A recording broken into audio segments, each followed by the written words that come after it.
This is a Heart and Hand production. Hello everyone, my name's David Edgar, I'm the host of Heart and Hand, the Rangers podcast, and I'm joining you tonight live here from Ibrox Stadium. They've got the lights out and they're working on the pitches, which is why I'm back here tonight rather than pitch side. But Rangers defeated Kilmarnock by 5-1 to close the gap at the top to leaders Hearts down to just 3 points. And it was a game that you cannot say wasn't affected by an early red card. Just 3 minutes gone, in fact, when Jairi Gassama, after a lovely ball played through by Mikey Moore, who would shine all night, got him clear. He was brought down by Dom Thompson, the Kelly defender, as it was not an attempt to play the ball.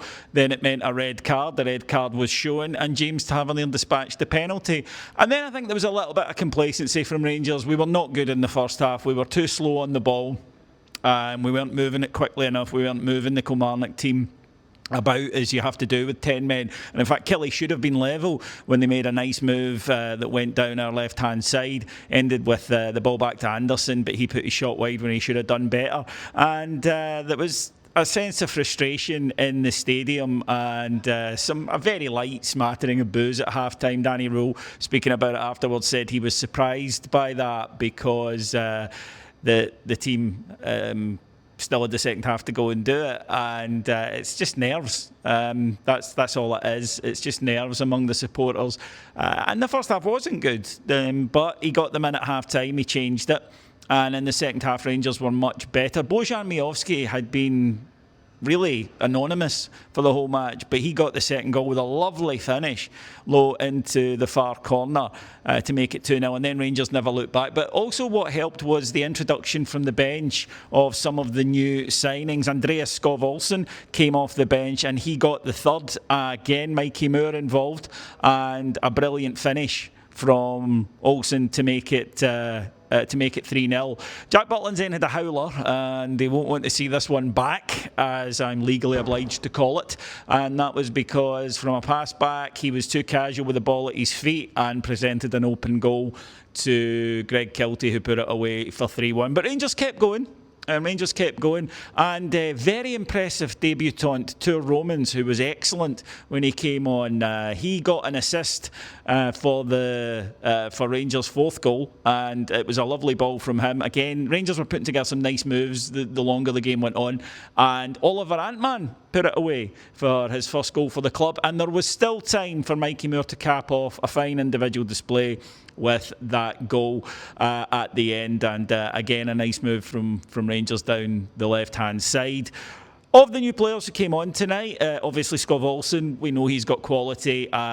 He needs games, as we know, but he began to show it tonight. He actually laid one on a plate for fellow new signing Ryan Naderi, and he put it just the wrong side of the post. But he looked decent too. Romans was excellent bombing forward, although, as Danny Rule said, remember that Jade Magoma had put in 60 minutes tiring the Kelly defenders, but he looks big and strong and powerful.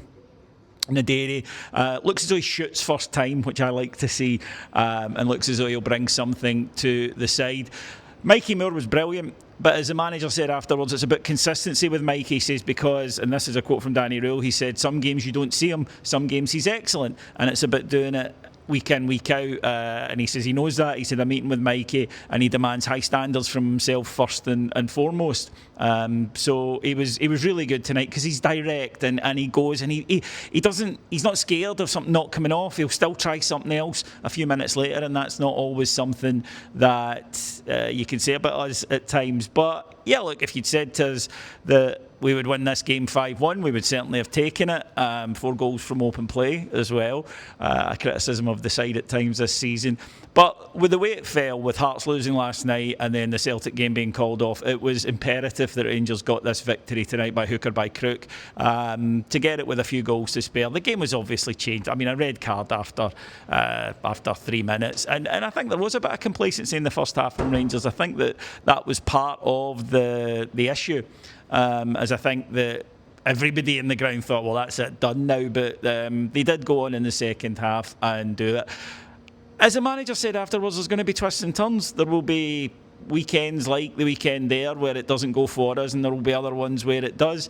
And it's just about keeping calm and level-headed as much as we can. A lot of it is just nerves because we haven't been in a title race for so long, and then after, I think a lot of us, myself included, had pretty much given up the ghost on it. To be back in it now, it's thrilling and it's scary and it's nerve-wracking and it's all those good things, but far rather be in it than not. So Rangers march on. It's been a very good midweek for us now. Queen's Park in the Cup, as the manager mentioned. We're not going to take them lightly, not after last year.